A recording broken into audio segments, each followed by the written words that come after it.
Hello and welcome to Jolla Babylon, Season 1, The Making of a Suburban Punk. A podcast where I tell stories of my unsupervised Gen X youth to my coddled millennial little sister who happens to be the funniest person I know, the writer, actor, and comedian, Katie Hartman.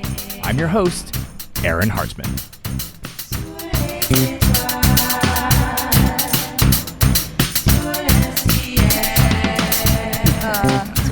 Not so shabby.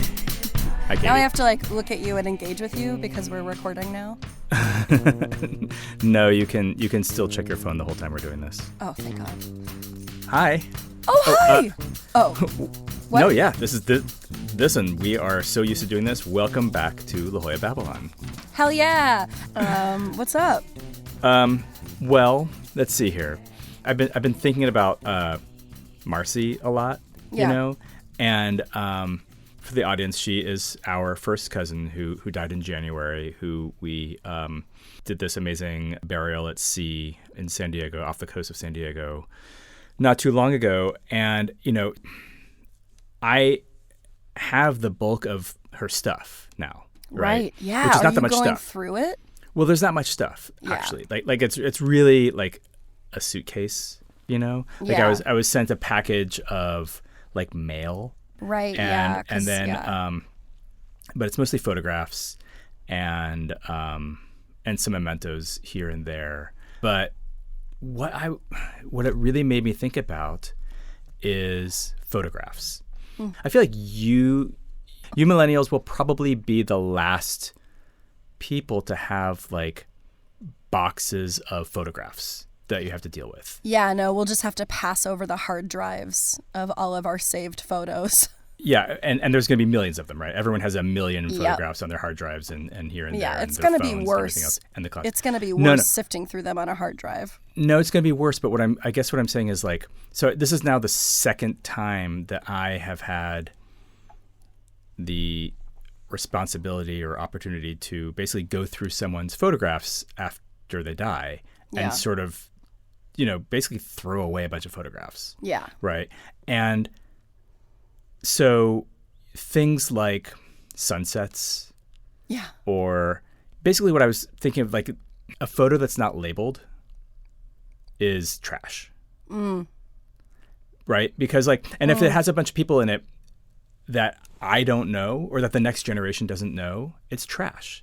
Because it's going to be like, oh, who's that guy in the hat or whatever. Like it's not like it won't be special to the person. So like, and it just made me think we're all kind of holding on to our collections of things and like our photographs and just kind of junk. Oh, you mean this jacket that I have behind me that I've had since at least 2006 that I've not worn since then? Yeah, maybe.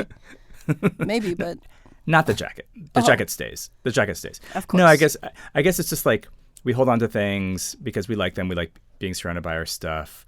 But then the next, like basically after we die, someone's going to have to deal with our shit. Yeah. Right? Yeah. And it just put me in this philosophical mood of like you being alive is what gives it meaning. Oh no, I've thought about this a lot. Welcome to it. Yeah. Yeah, I think about this stuff all the time. I'm like surrounded with bullshit and I'm just like, I should throw this out. But also yeah. What if I need it? Or but it makes me think of this or whatever. You know, I mean like I did yeah, go ahead. And I think that's a totally legitimate thing to a way to live your life. You keep things because you like them. That I think that's great. But it makes things weird for whoever comes next. Yeah, my dog Bongo. That poor dog. He's gonna have to eat so many old jackets.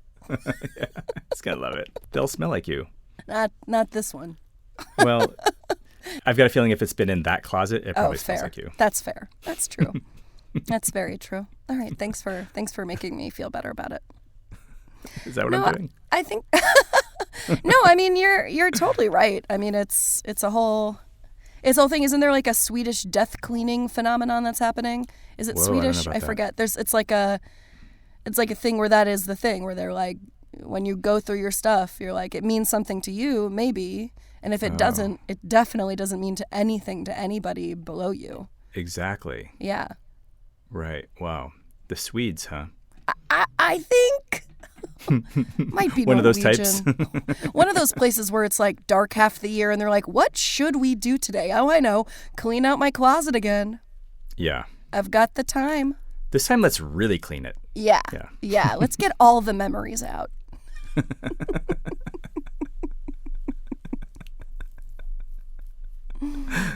Nothing good's going to come out of those memories. Well, have you gotten rid of anything since you've been thinking about this? Of my stuff? No, just Marcy's stuff.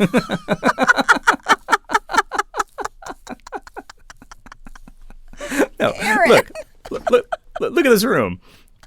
I know. I'm not getting rid of shit. I know. No, look at these cables. Oh my God. And shit. No. I'm not getting rid of anything. It looks nice in there. It's nice. I like it in here. All right. Let's talk about my book. Yeah. What are we listening to today? Today's episode is called La Jolla Babylon. The chapter is La Jolla Babylon. It was the first chapter that I wrote. It's mostly kind of like a deepening of my friendship with Dan Jones. But the way I get there is some other friendships that I kind of like burn along the way. Okay. Yeah. Love it. That's a really good little tight elevator pitch right there for this chapter. Really? Thanks. Yeah. Thanks. Let me send you over the stuff, and I'll send you the file. Great. And, I think it's. Let me see how long it is. Let me see how long I have you here for. Uh-oh. That's great. My husband just went to a baseball game. Ooh. It's bobblehead night. Oh, which team? The Mets. I've heard of them. I have also heard of them. Yeah. 18 and a half minutes. Oh, yeah, that's nothing. Yeah, it's nothing. Yeah, it's gonna be a little bit of a shorter episode today. Perfect. Thank you so much. Okay, see you soon. Okay, bye. Bye.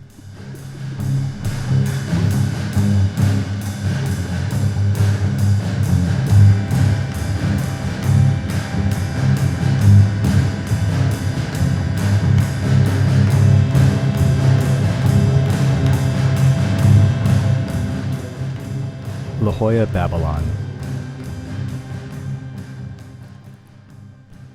We thought big. Our mission was to be able to leave any party and have more fun. We liked to steal flags. We discriminated between cotton and polyester and would only take one if there was at least a chance of getting chased. Summer after 10th grade, Dan Jones and I stole the same flag off the same pole every night for a week.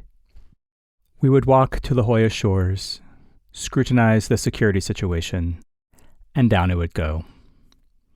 In honor of our developing life's philosophy, if you're going to get in trouble, you might as well get in a lot of trouble, we would steal the flag and raise a full trash can in its place. We talked about stopping our foolish, mean-spirited behavior, but we were like clandestine lovers, meeting at midnight to break things off, always knowing the night would end in tragedy or romance. We couldn't stop. Nothing is more dangerous than bored teenage boys.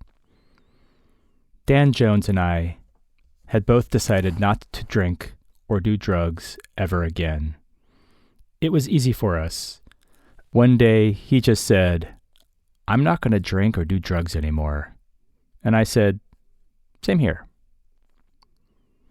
We could talk about our short-sighted, narrow-minded friends all night over fries and clam chowder at Denny's. We felt superior because we were sober. They thought they were having fun while they got drunk and messed around, but they didn't know what it was to enjoy life. They were being dulled by alcohol. We felt sorry for them. Dan Jones and I were really living. We devised plans to infuse our weekends with danger and excitement. Nothing too grand, but weird enough to rub in the faces of our hungover friends the next day. Jim Davidson's house became the center of activities that summer. We'd known each other since first grade and referred to each other as best friends out of habit. His parents had planned to be gone for 6 weeks, and the live-in housekeeper would be in charge. Jim's parents were both dentists and drove matching cars with matching personalized license plate. Bright Smile 1 and Bright Smile 2. They took Jim and his sister on international vacations twice a year. They'd return with an even stronger sense of world-weary entitlement. They came back from Hong Kong and complained, without irony, that they never found decent Chinese food. But I got some cool gifts. A blowgun from New Zealand, a wooden spear from Kenya.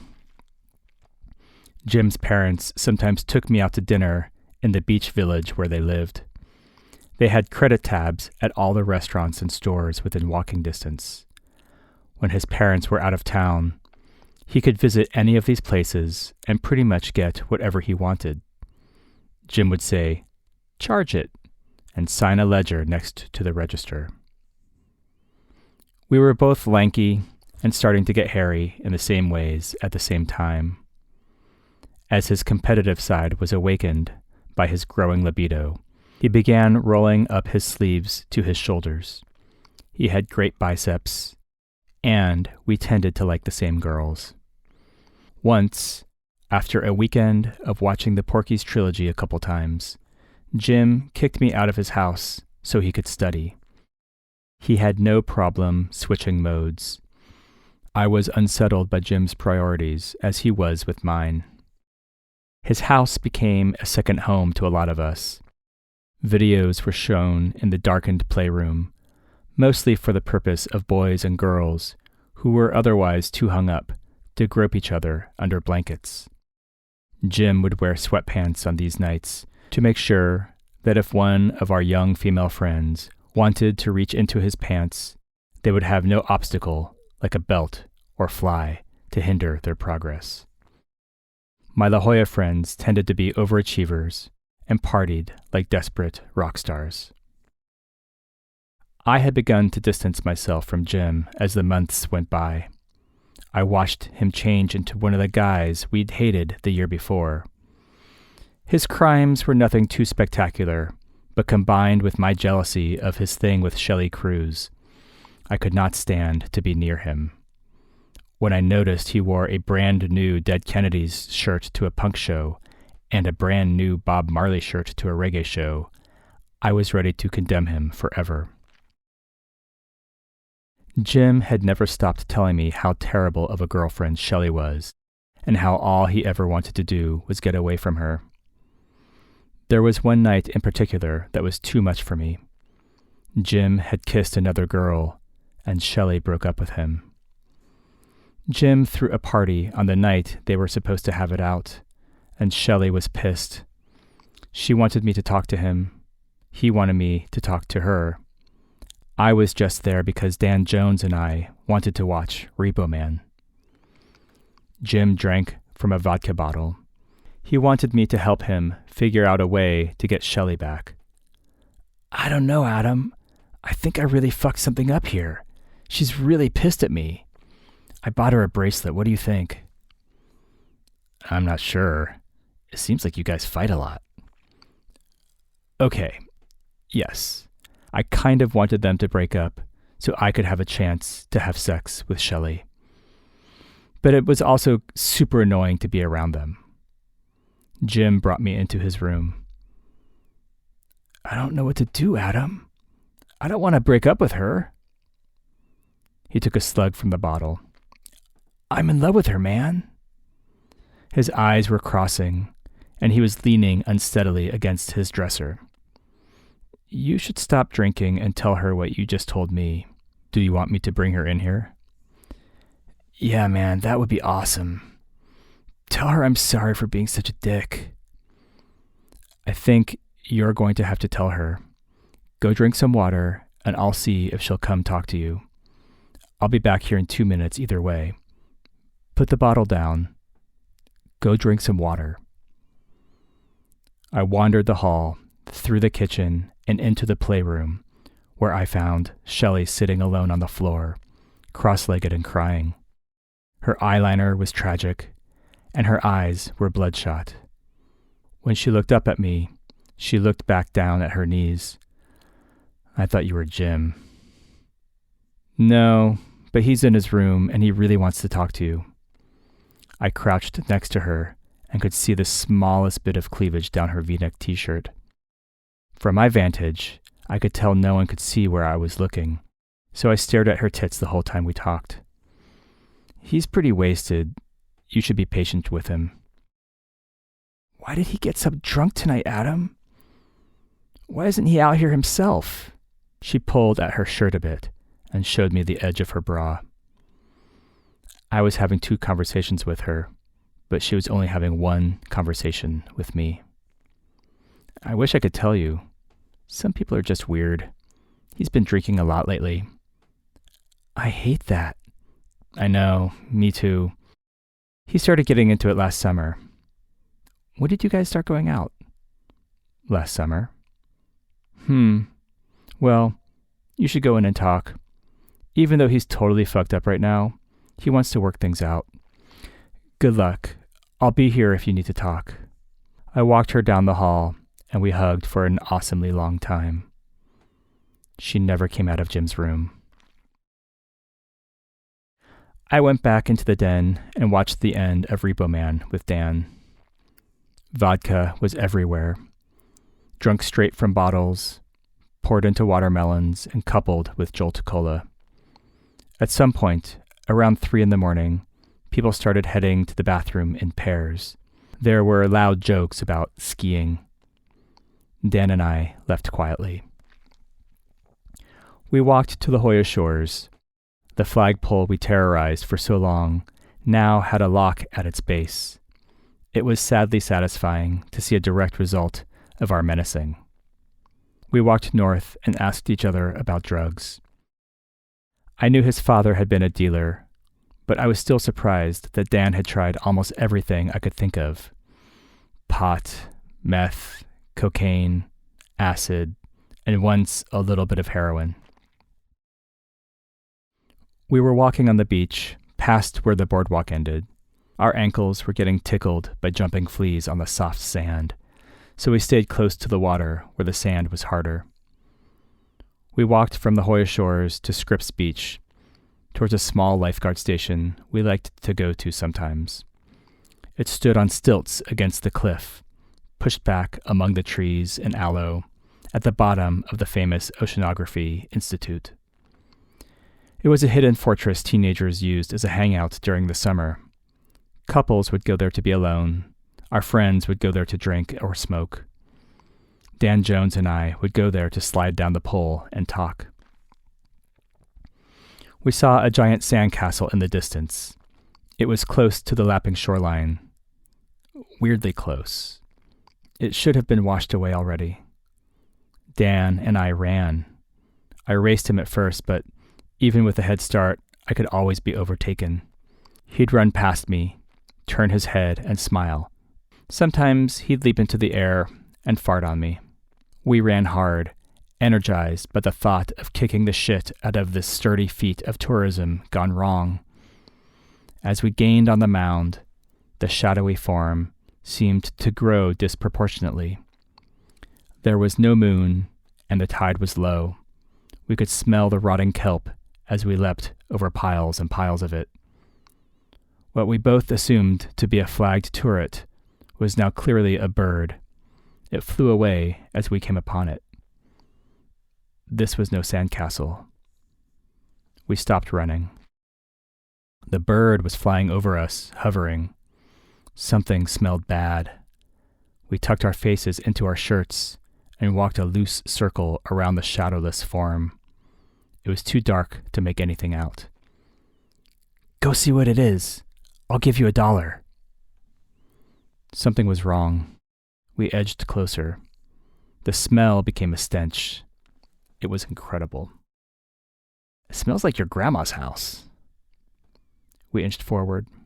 A rush of water made its way towards us, gently pushing and surrounding the mysterious figure.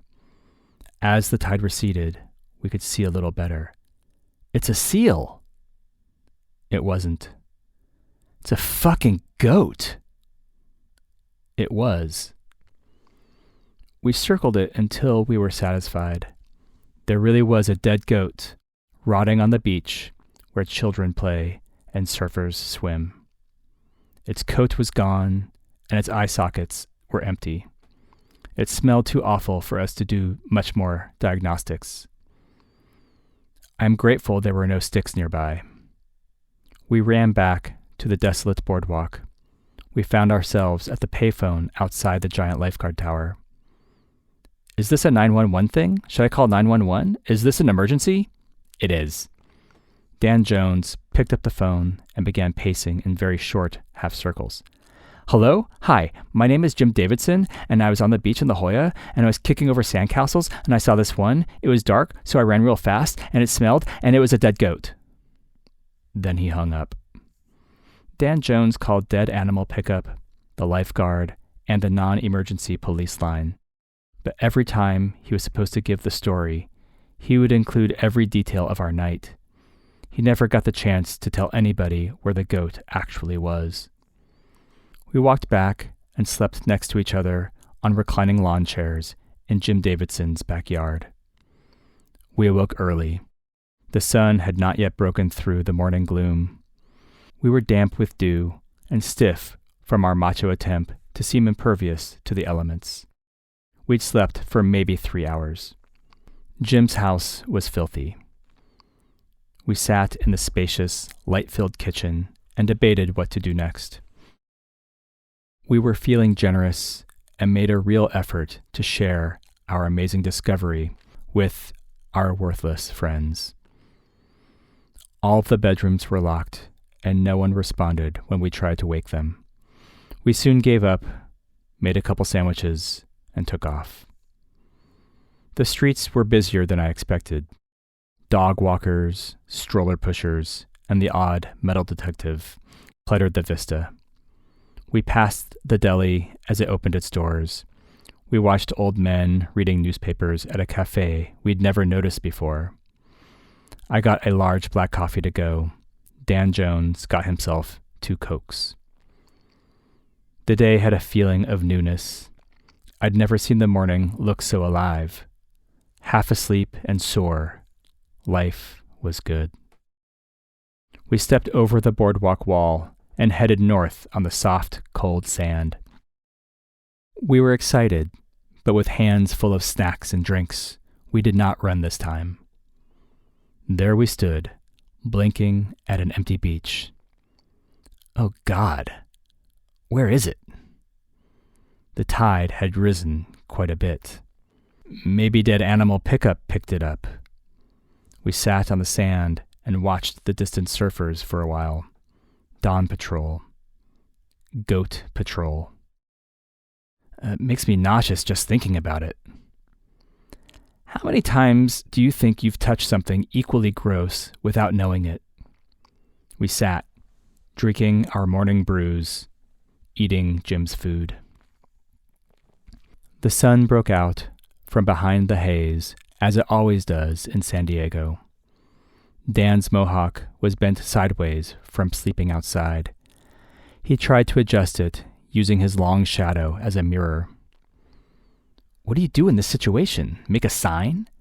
Tell every single person who comes to the beach there's a skinless, eyeless goat floating just under the surface of the water? Fuck them. What have any of these jerks ever done for anybody but themselves? A family of striking blondes walked in front of us and parked with their blankets, coolers, and implements of sport. There's a mile of empty beach and they need to sit right in front of us? Look at them. Totally German. His shorts are way too short to be American. Fucking Germans.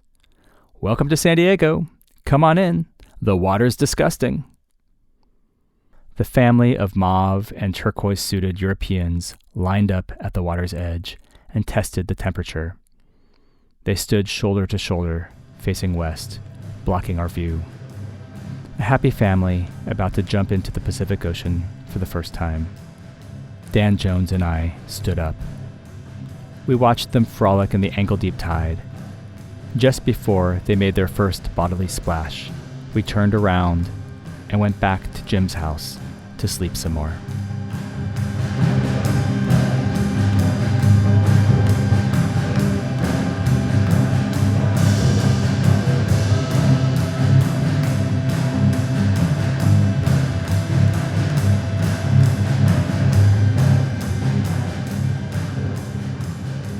Yep. And we're back. And we're back. Oh my gosh. Hi. I feel like you have told me this story before. I have told everybody I know this story. This was like my favorite story. Yeah, because at first I was like, oh no, is this like a real Stand By Me moment? And then I was like, no, it's the goat story. It's the goat story. What a good story.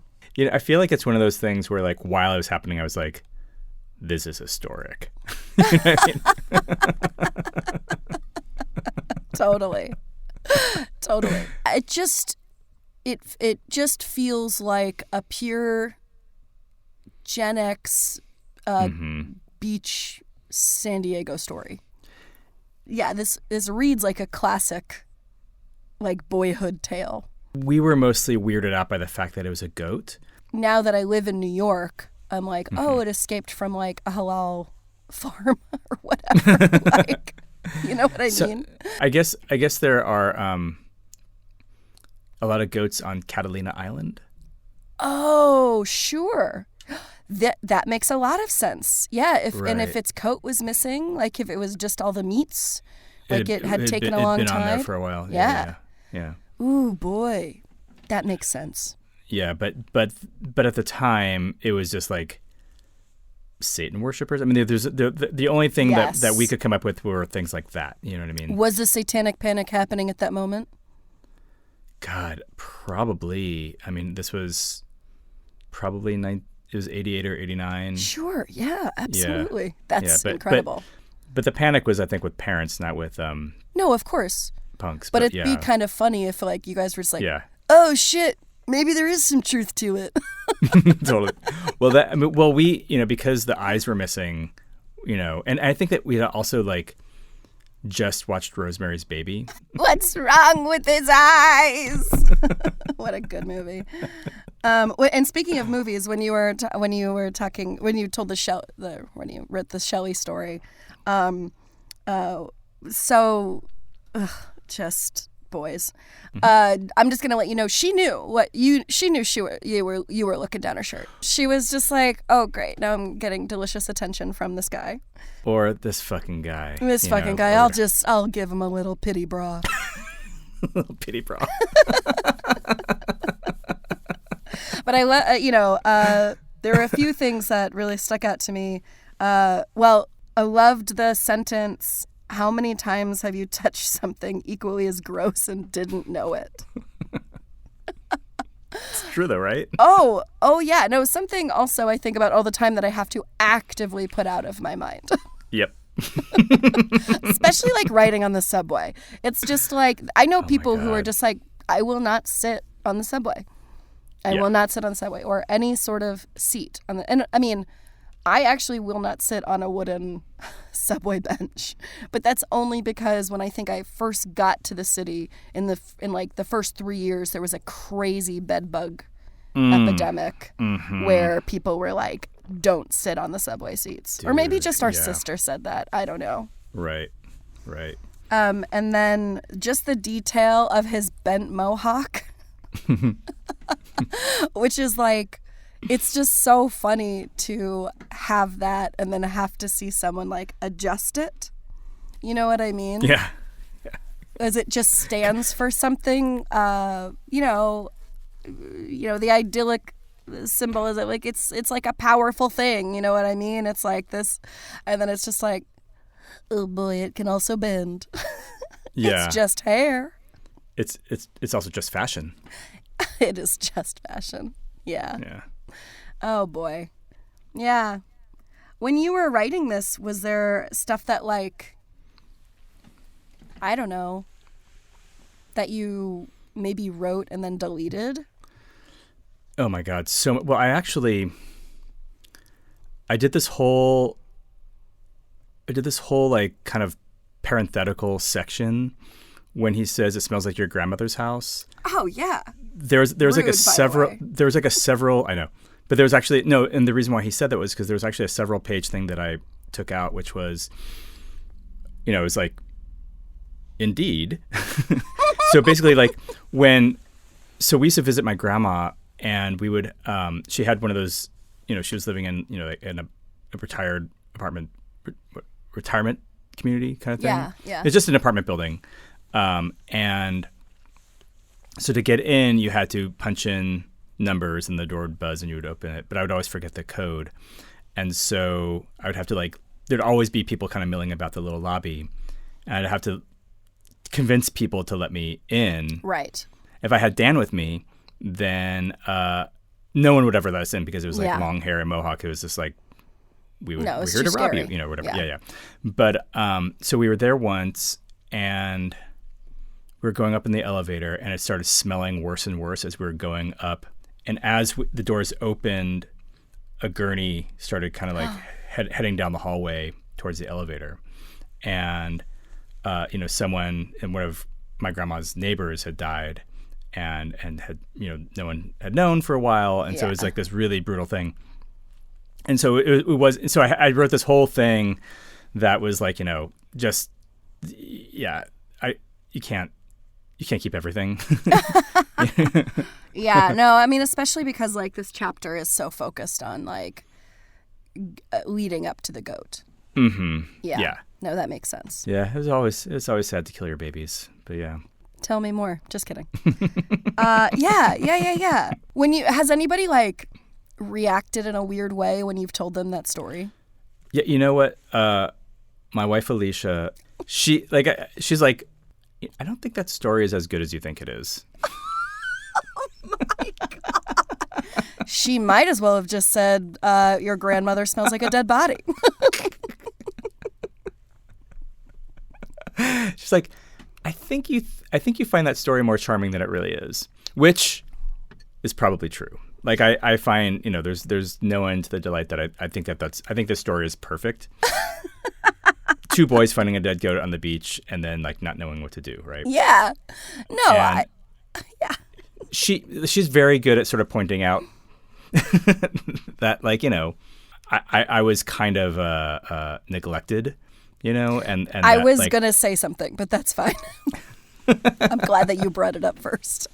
And that, kind of where are the parents in any of these stories? You know what I mean? Yeah. And so, I think that's what she's hearing in these tales is I'm sort of focused on isn't it weird that this thing happened? And she's like, no one's taking care of you. Yeah. She's like, let's zoom out just a little tiny bit. Where are you? Where's everyone else? Mm-hmm. How did you? Yeah. And where do people think you are? Yeah. But when you can dine out on a friend's parents' credit anywhere in La Jolla, and then you can,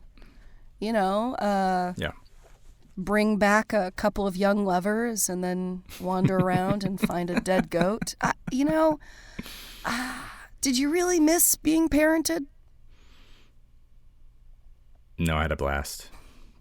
I was actually thinking again, and I know I've probably said this on literally every episode, but how different our childhoods were. I was just oh, those conversations that, that you would have with, I was going to say his real name, Dan? Yeah. Joe? Dan? Yeah, Dan Jones. Dan Jones. Yeah, because I was thinking about the conversations that you would have, that you talked about having with Dan. And in my brain, I'm like, well, did I have those conversations with my friends? And I'm like, yeah, I did. But we were also playing Dance Dance Revolution in someone's house and after a rehearsal. And when I was 16, is that right? Maybe 16? I don't know. I had my first boyfriend and then I was I wanted to go over to his house and I think my mom was just are his parents home? And I was too honest. And I was no. And she was no, you can't go over there. But at the same time, it's Ben had so many girlfriends overall. Anyway, we don't have to. I can rant. Are you saying there's a double standard in there? Oh boy, is there ever? Well, we should get Ben on here. That'd be fun. I actually just saw him yesterday. Oh yeah? Yeah, he was out visiting friends on the coast, and then he and your cousin spent a couple days together. That's fun. Yeah, he's got a sweet kid. He called me Uncle Ben's brother. Oh, that's good. Yeah. That's Even though good. they're not, Ben is not his uncle. He's his first cousin once removed. That's true, but it's just a sign of respect. It's like all of my friends' kids called me Auntie Katie. Yeah. And I'm like, that's fucking right. That's That's right. correct. That's right. Except for my actual niece and nephews. I'm like, you can call me Katie. I don't care. What? I make them call you Aunt Katie. No, I love it. But now when they're talking about you, they can call you Katie. But when they're talking to you, it has to be Aunt Katie. Love it. Okay, I'll enforce that rule. Yeah. I will definitely enforce that rule. That's fun. That gives me power. We have so little power, you know. Yes. And? I just mean we have so little power, like we have to kind of like wield what of it that we have. It's true. And the way we wield it is by getting rid of our stuff before we die. That is the power we have. To not unburden. No. Label the stuff we have. Label. No. Okay. No, this is what I'm saying is if we label what we have, then it's a true burden on the next generation. Right? Because right now, because if it was like, you know, great aunt so-and-so who came over from blah, blah, blah, right? Right. Or like this is the time. Who the rumor is invented the can opener. Exactly. Mm-hmm. And otherwise, it's just some lady in a hat, and it gets thrown away. Yeah. But like, or you know, but if it's great aunt so and so, then whoever finds this picture is like, fuck, I can't throw this away. It's great aunt so and so. Yeah, right? That's true. Yeah, it's true. That's our power, is to burden the next generation. Great. I'll let Bongo know. Mm-hmm.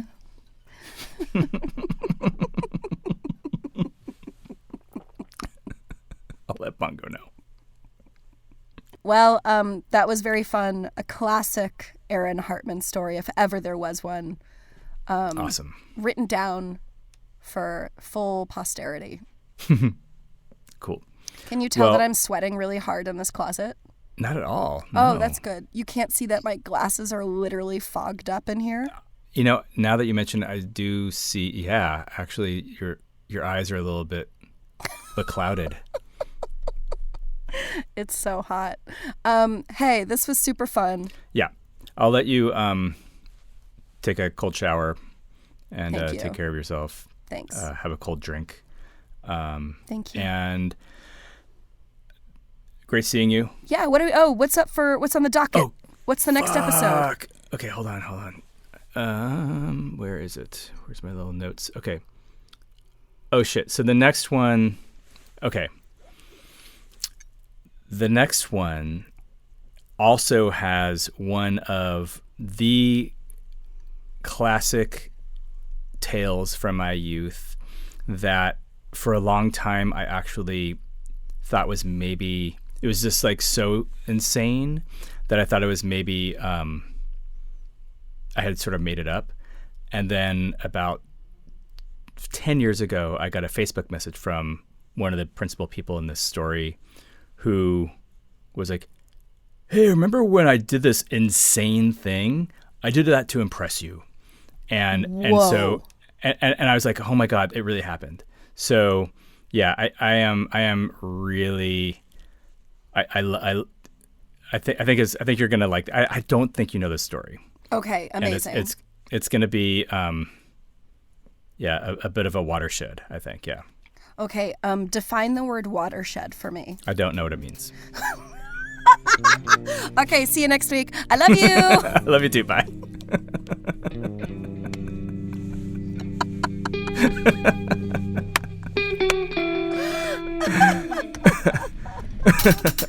All right. So funny. Welcome to San Diego. Come on in. The water's disgusting. Thank you so much for listening. If you like what you heard, please tell a friend and subscribe. Your 5-star rating will help others find this fucking podcast. Please check out the show notes for links to Katie's comedy and a full transcript of the show. The Jolla Babylon Season 1, The Making of a Suburban Punk, was written, produced, and edited by Aaron Hartman, with music by Aaron Hartman, co-piloted by Katie Hartman. Presented in association with Ruinous Media. To hear more episodes of this show or other Ruinous Media podcasts, please go to ruinousmedia.com or wherever you get your podcasts.